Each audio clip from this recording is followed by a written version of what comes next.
waktu itu berdasarkan kelakuan pejabat kita, doyannya itu berdasarkan si ini, si itu, bukan berdasarkan sains. Saya perkirakan krisis akibat pandemik ini akan lebih panjang, bagaikan huruf double W kayak begini nih, ya kan? Jadi ini anjlok, sebentar naik lagi, bakal anjlok lagi, bahkan W miring, ya, baru dia recover lagi. Ini akan butuh waktu 1,5 tahun sampai 2 tahun. Ya, itu ramalan saya 1,5 tahun yang lalu.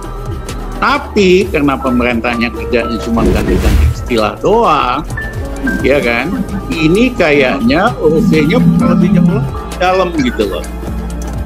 Ya, bakal makin lama lagi. Dan dampaknya sangat luas. Ya, yang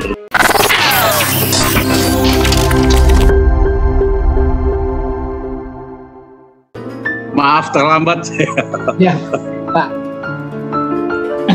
Baik Pak, silahkan. Jangan Pak. dipanggil Pak, saya nggak pernah dipanggil Pak, dipanggil Pak. Siap Abang.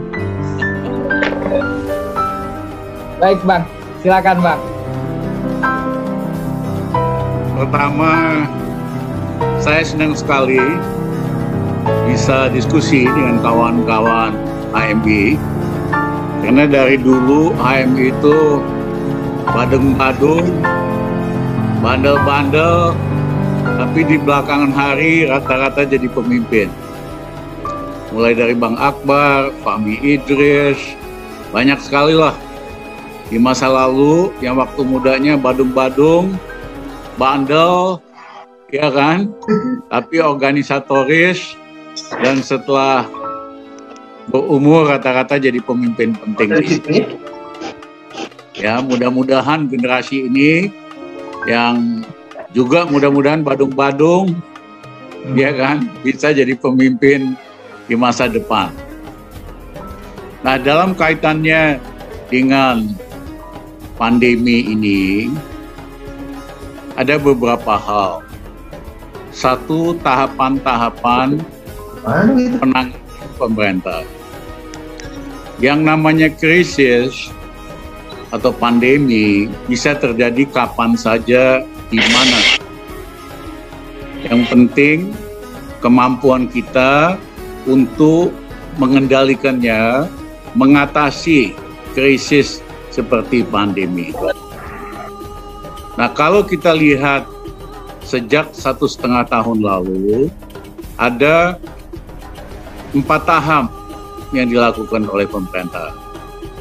Satu, tahap sampai dengan Maret tahun lalu itu sibuk membantah-bantah tidak mungkin COVID sampai di Indonesia. Orang Indonesia banyak makan bumbu-bumbu, disinari matahari, nggak mungkin ada COVID. Kemudian penuh dengan lelucon bahwa dengan makan nasi kucing bisa sembuh, ini itu bisa sembuh. Penuh lelucon tahap pertama. Padahal bulan Januari Vietnam itu sudah menyetop semua orang dari Cina masuk Vietnam, ada berbatasan, sehingga masalah COVID di Vietnam terkendali. Pada sekitar Januari juga Taiwan yang dekat sekali dengan Cina daratan, dan setiap tahun ada 20 jutaan kali turis dari Cina daratan ke Taiwan, dia tutup perbatasannya sehingga Taiwan nyaris nggak ada dampaknya COVID. Indonesia, karena pejabatnya punya kepentingan bisnis, malah kasih izin untuk TKA Cina untuk masuk ke Indonesia. Dan yang kedua, malah kasih insentif kepada turis yang mau ke Indonesia. Yang ketiga, pemerintah menyewa buzzer 72 miliar untuk kampanye bahwa COVID itu bukan masalah. Bayangin nggak itu? Masalah kesehatan, ya, dia anggap bisa diselesaikan dengan menyewa buzzer yang kampanye anti-COVID.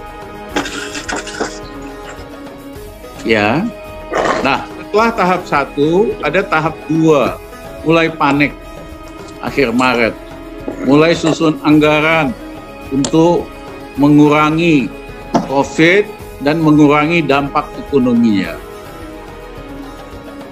Ternyata sepanjang tahun 2020 telah dihabiskan 1.035 triliun menurut Badan Pemeriksa Keuangan. Itu uang besar sekali. Tapi tidak ada dampak terhadap pengurangan COVID. Dan yang kedua, tidak ada dampak terhadap perbaikan ekonomi. Kok bisa ngabisin setahun 1.035 triliun, nggak ada dampaknya terhadap pengurangan COVID? Nah, ternyata kalau kita kaji, kemungkinan hanya 2. Satu, ada mismanagement, yaitu dananya seolah-olah untuk COVID, tapi tidak dipakai untuk COVID, untuk bantu kawan-kawannya, oligarki, dan sebagainya, dan sebagainya. Yang kedua, memang dana untuk COVID, untuk bansos, dikorupsi. Menurut Novel Baswedan, hampir 100 triliun yang dikorupsi. Ya, jadi walaupun kita udah jor-joran, uang 1.035 triliun, nggak ada dampaknya karena nggak ada fokusnya sama sekali. Nah, tahap 3 adalah pada waktu itu Gubernur DKI Anies Baswedan dan beberapa bupati ingin melakukan lockdown. Dia ingin tutup daerahnya dan mereka punya uang yang cukup untuk kasih makan yang nggak mampu atau yang miskin. Nah, pemerintah pusat ketakutan kalau ini terjadi, Gubernur Anies Baswedan bisa sangat populer sekali. Bupati Pati bisa terkenal sekali dan sebagainya. Ketakutan kalah populer. Akhirnya diambillah kekuasaannya semua ke pusat. Ya, nggak boleh daerah ambil inisiatif sendiri.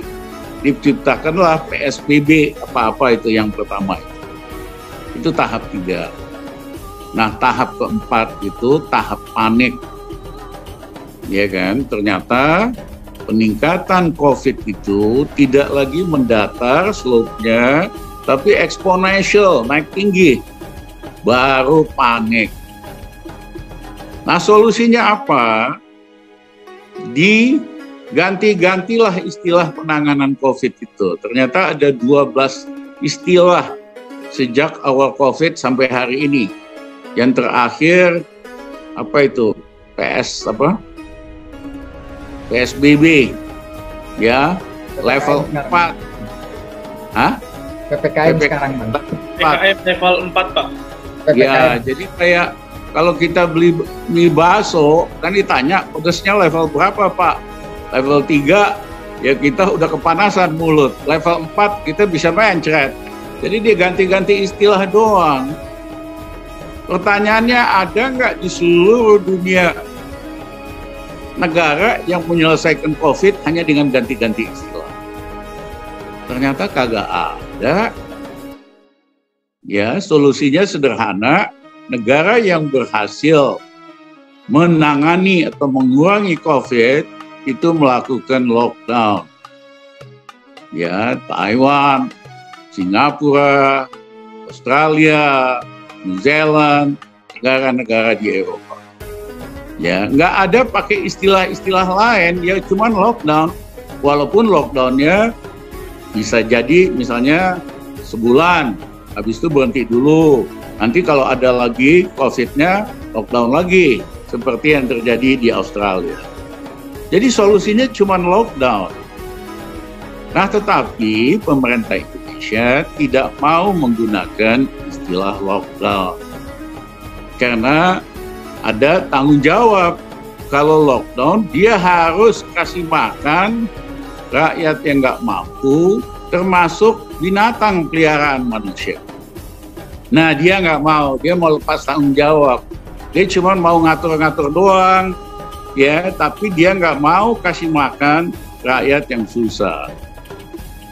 Saya memang bingung, kok pemerintah ini kalau menyangkut rakyat pelit banget gitu, super pelit. Tapi kalau menyangkut kawan-kawannya, menyangkut yang lain, 2020 ngabisin 1.035 triliun. Padahal kalau lockdown, misalnya sebulan berapa sih biayanya? Misal kita kasih makan yang nggak mampu itu sekitar 70 juta keluarga. Kalau dikasih satu orang 1,2 juta, cuman 100 triliun sebulan. Kalau sampai kita lockdown 3 bulan, hanya 300 triliun. Terus kalau kasih obat-obat gratis, beneran gratis dan ada, ya itu total hanya 400 triliun. Ya, ada duit nggak? Ada banget. Kalau ada menteri pejabat yang bilang nggak ada duit, suruh kursus ke rumahnya Ridha Ramli. Sederhana doang itu mah. Hentikan aja dulu semua proyek-proyek infrastruktur, termasuk bangun ibu kota. Anggaran proyek infrastruktur itu 435 triliun, lebih dari cukup untuk membiayai penanggulangan COVID. Nah, hari ini rakyat cari obat aja susah. Pak Jokowi kemana-mana itu tanya obat-obat kagak ada. Yang kedua, saya tanya sama teman-teman dan rakyat biasa, mau nggak kamu sih diam di rumah sebulan di lockdown, tapi pemerintah kasih uang makan dan obat-obatan?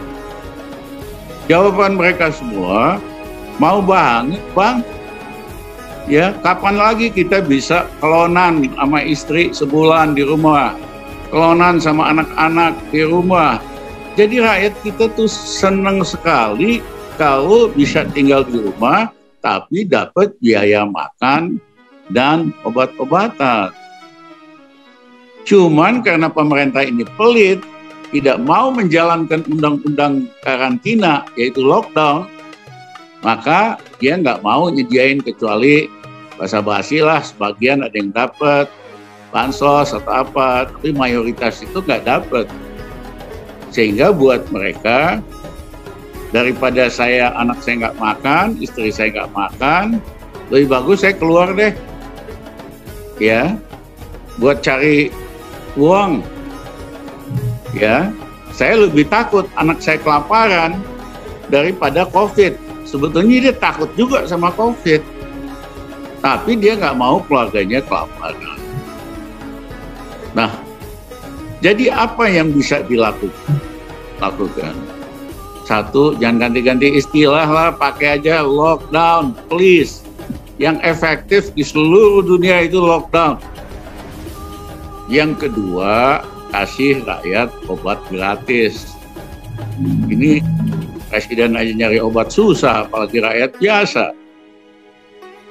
Yang ketiga, memang mau nggak mau harus divaksin. Nah, memang ada yang bilang vaksin nggak efektif.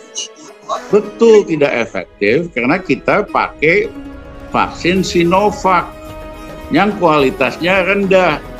Artinya dari 100 orang yang divaksin, 50 itu efektif, 50-nya sama sekali tidak efektif. Bisa kena lagi. Nah, ini gara-gara pemerintahnya pelit. Ngapain sih lu pakai Sinovac? Ya, pelit amat sama rakyat. Nyawa rakyat dijadikan perjudian. Ya, dan Sinovac itu di Amerika, di Eropa, di Timur Tengah, di Singapura dilarang dipakai. Ya, jadi harus divaksin, tapi vaksin yang kualitasnya, yang efektivitasnya di atas 95-98%. Pfizer, Moderna, dan lain-lain. Ya, jadi bukan asal vaksin dengan kualitas yang rendah. Nah, untuk bisa mencapai herd imunitas, 70% rakyat Indonesia harus divaksin, yaitu sekitar 180 juta orangan lah. Kali 2 suntikan harus ada 360 juta suntikan. Seandainya setiap hari divaksin, ya 2 juta orang, itu hanya butuh 6 bulan untuk mencapai herd imunitas. Bisa nggak sih? Bisa banget. Ya, misalnya waktu Presiden Bush di Amerika, COVID itu betul-betul menggila, yang meninggal banyak, yang kena banyak, tidak terkendali. Begitu terpilih presiden baru, Biden, dia dilantik tanggal 15 Januari, dia katakan sampai saya di hari kemerdekaan Amerika, 4 Juli, harus setengah dari orang Amerika harus sudah divaksin. Berhasil tuh. Ya, akhirnya di Amerika, terutama di kota-kota yang di utara dan di timur, orang nggak usah pakai masker, lain-lain. Yang bandel itu yang nggak mau divaksin. Yang masih banyak di Amerika Tengah, di Amerika bagian selatan, ya kan, yang bandel nggak mau divaksin, akibatnya korbannya banyak. Ya, jadi buat saya mas sederhana, jangan pakai istilah-istilah kagak jelas ini. Itu hanya istilah untuk melepaskan tanggung jawab konstitusional. Kalau rakyat harus disuruh diam di rumah, Undang-Undang Karantina mengatakan pemerintah masih kasih makan, masih kasih obat, termasuk binatang peliharaannya. Itu aja kok dikerjain. Ya, yang kedua harus dikasih obat gratis. Biayanya nggak banyak. Ya, tadi kan saya katakan cuma 400 triliun tuh, lockdown 3 bulan, plus obat-obatan.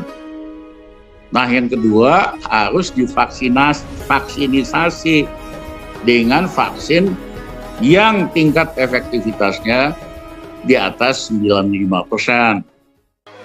Ya, dan harus bisa setiap hari 2 juta orang. Sehingga dalam 6 bulan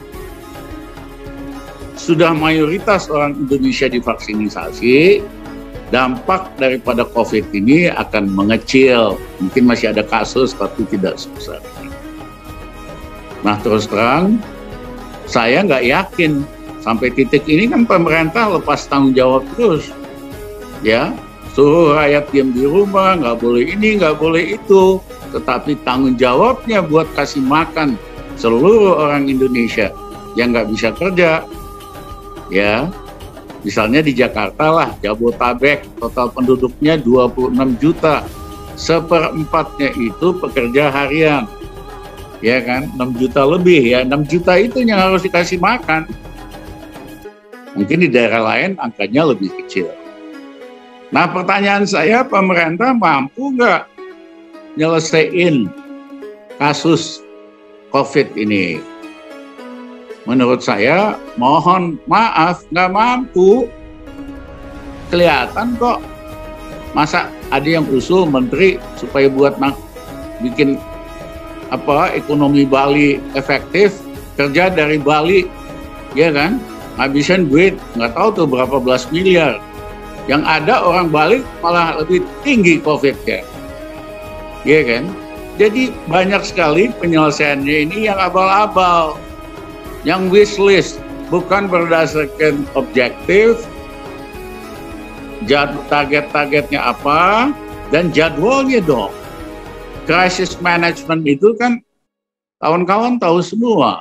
Harus ada strategi bagaimana mengatasi krisis, harus ada target-target, dan harus ada jadwal setiap target. Ini nggak pernah tuh ada ceritanya. Nah, yang kedua, seperti biasa, mereka main-main lagi dengan angka. Ya, jumlah testing dikurangin. Jadi kasus baru seolah-olah berkurang. Tapi kok tingkat kematian naik gitu loh. Harusnya kan logikanya Kalau memang kena kasus kurang, tingkat kematian berkurang dong. Ini kagak, ya kan? Jumlah testing berkurang, akibatnya kasus baru yang dilaporkan menurun, tapi kok tingkat kematian naik. Nah, saya betul-betul sedih. Udah tahu krisis, nggak usah ngibul-ngibul lagi dah. Ya, just tell the truth, ceritakan apa yang sesungguhnya terjadi. Ya, sehingga kita, rakyat, bisa melakukan pilihan-pilihan yang rasional. Tapi kalau doyannya itu masih angka di spin, ini diputer-puter, wah ini COVID nggak akan selesai. Sehingga bisa jadi ada yang menarik kesimpulan, kalau mau COVID selesai mah gampang. Turunin aja Jokowi, gitu loh. Itu aja repot. Terima kasih. Oke, baik Bang. Terima kasih banyak Bang. Izin teman-teman yang mau bertanya ke Bang Rizal nih, Bang Rizal Ramli, karena beliau agak menarik juga. Kalau mau selesai, turunin aja Jokowi gitu ya Bang ya. Selesai ya, angka-angka COVID jadi jelas gitu ya Bang. Teman-teman, ada yang bertanya? Sebelum kita lanjut ke narasumber kita selanjutnya.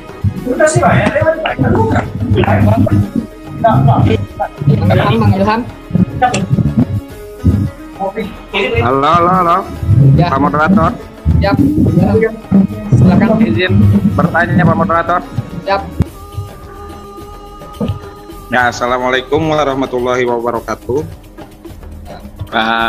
Langsung saja, bahwa tadi yang saya tangkap dari Bapak Rizal Ramli ada beberapa poin terkait dengan persoalan pandemi di negara kita, dari mulai kebijakan yang sifatnya ekonomi, kesehatan, dan hal-hal lain yang kemudian menjadi keterkaitan dengan penanganan dan pencegahan COVID di Indonesia. Nah, ada beberapa hal yang ingin saya tanyakan perihal materi yang kemudian tadi disampaikan oleh Bapak Rizal Ramli. Yang pertama, ketika Bapak Rizal Ramli bicara bahwa kebijakan hari ini yang dilakukan oleh pemerintah itu adalah tidak efektif, dan kemudian seharusnya dan seyogianya pemerintah melakukan lockdown. Yang ingin saya tanyakan adalah ketika kemudian kebijakan hari ini yang sifatnya ada beberapa pelonggaran terutama dalam konteks ekonomi, karena yang saya tangkap adalah persoalan ekonomi dan kesehatan itu hari ini berbanding lurus urgensinya di masyarakat kita. Apakah dengan solusi lockdown itu kemudian akan lebih berpengaruh terhadap perkembangan atau pertumbuhan ekonomi di Indonesia dan juga menyelesaikan persoalan pandemi? Karena ternyata juga ada beberapa negara yang saya lihat di luar sana menerapkan sistem lockdown, tapi pun pada akhirnya pasca lockdown itu ekonomi juga kemudian merosot, dan COVID juga pasca lockdown itu tetap ada dan tetap menyebar luas, karena virus ini kan berbicara terkait dengan aktivitas manusia, sentuhan aktivitas manusia. Itu yang pertama. Apakah lockdown menjadi solusi dari apakah lockdown itu menjadi solusi dari pertumbuhan ekonomi dan penyelesaian persoalan kesehatan hari ini? Itu yang pertama. Yang kedua, tadi yang saya tangkap itu ada berbicara terkait dengan vaksin Sinovac yang kemudian hari ini diterapkan oleh pemerintah menjadi salah satu vaksin yang dipakai di Indonesia. Nah, tadi kan Bapak Rizal Ramli menyampaikan bahwa vaksin Sinovac ini tidak efektif untuk diterapkan kepada masyarakat Indonesia. Pertanyaan saya dua. Yang pertama, apakah ada data bahwa vaksin Sinovac ini seperti yang tadi disebutkan oleh Bapak Rizal Ramli bahwa 50%-nya itu efektif, 50% itu tidak efektif? Apakah ada data yang kemudian dipunyai oleh Bapak Rizal Ramli untuk mengeluarkan statement tersebut? Terus yang kedua, dari persoalan vaksin ini, kalaupun memang Sinovac yang tidak efektif, menurut Bapak Rizal Ramli, vaksin apa yang seyogianya memang efektif untuk diterapkan kepada masyarakat kita hari ini. Mungkin dicukupkan sekian, kurang lebihnya mohon maaf. Terima kasih Bapak Moderator telah memberikan waktunya untuk saya menyampaikan beberapa pertanyaan. Saya kembalikan kepada Bapak Moderator. Terima kasih. Oke, baik. Terima kasih Bang. Bang Rizal Ramli mungkin bisa langsung dijawab dulu berkaitan dengan lockdown dan pertumbuhan ekonomi, lalu kemudian berkaitan dengan vaksin Sinovac, dan kira-kira solusinya kalau bukan Sinovac, vaksinnya apa, Pak? Silakan, Pak.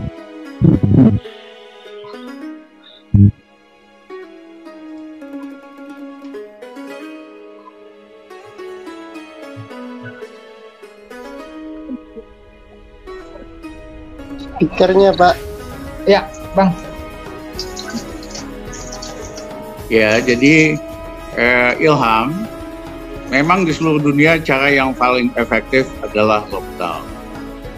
Ya, di Eropa dulu ingat nggak, di Italia luar biasa sekali. Di beberapa negara Eropa, di Amerika, solusinya di lockdown.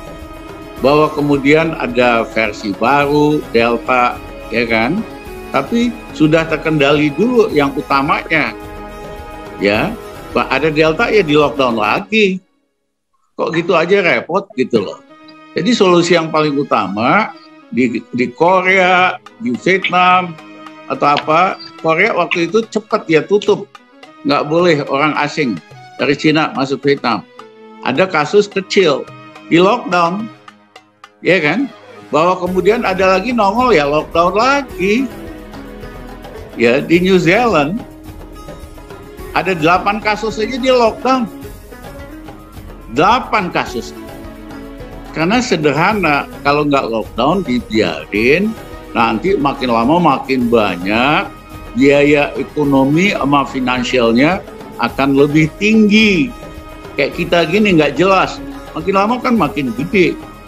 Ya, hari ini tingkat kematian kita termasuk paling tinggi. Sebelumnya Brazil, sekarang kita ngelewatin Brazil sebagai persentase dari yang kasus.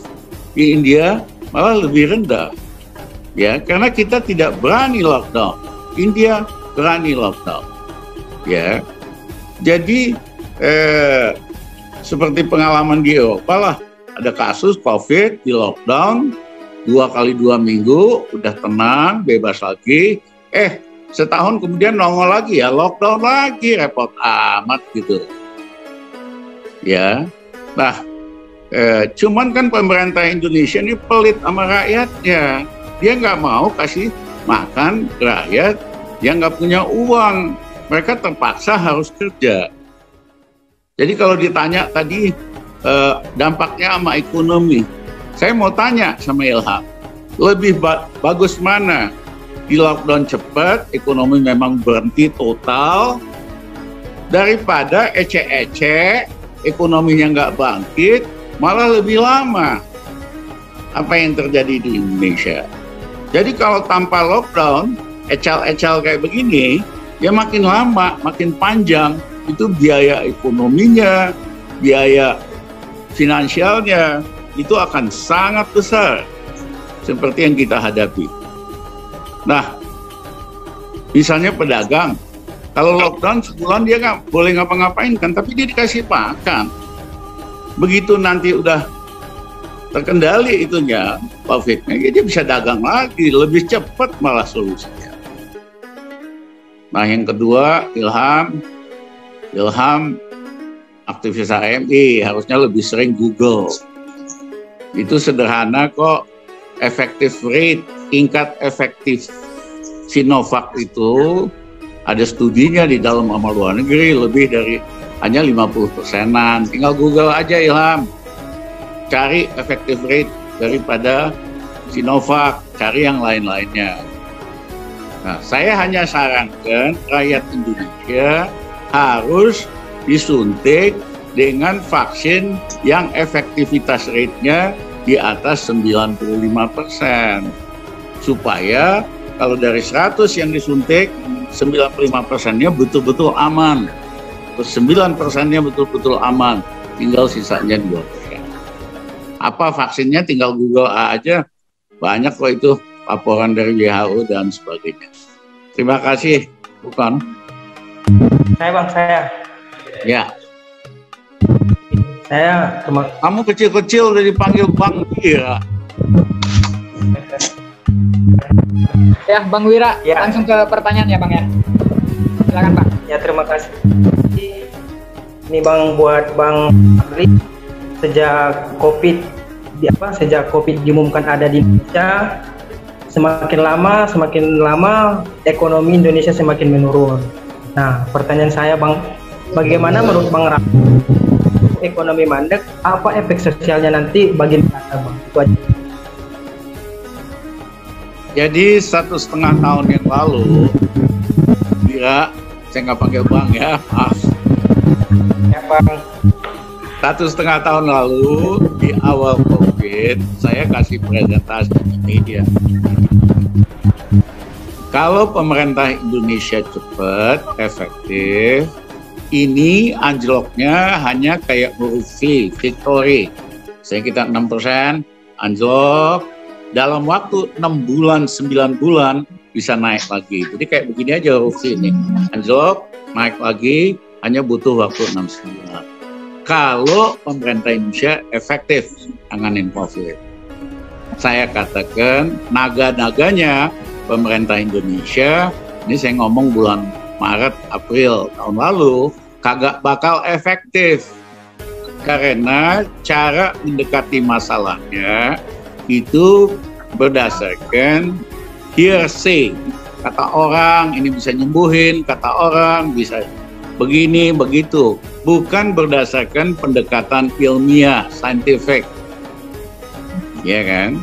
Nah, saya waktu itu berdasarkan kelakuan pejabat kita, doyannya itu berdasarkan si ini, si itu, bukan berdasarkan sains. Saya perkirakan krisis akibat pandemik ini akan lebih panjang, bagaikan huruf double W kayak begini nih, ya kan? Jadi ini anjlok, sebentar naik lagi, bakal anjlok lagi, bahkan W miring, ya, baru dia recover lagi. Ini akan butuh waktu 1,5 tahun sampai 2 tahun.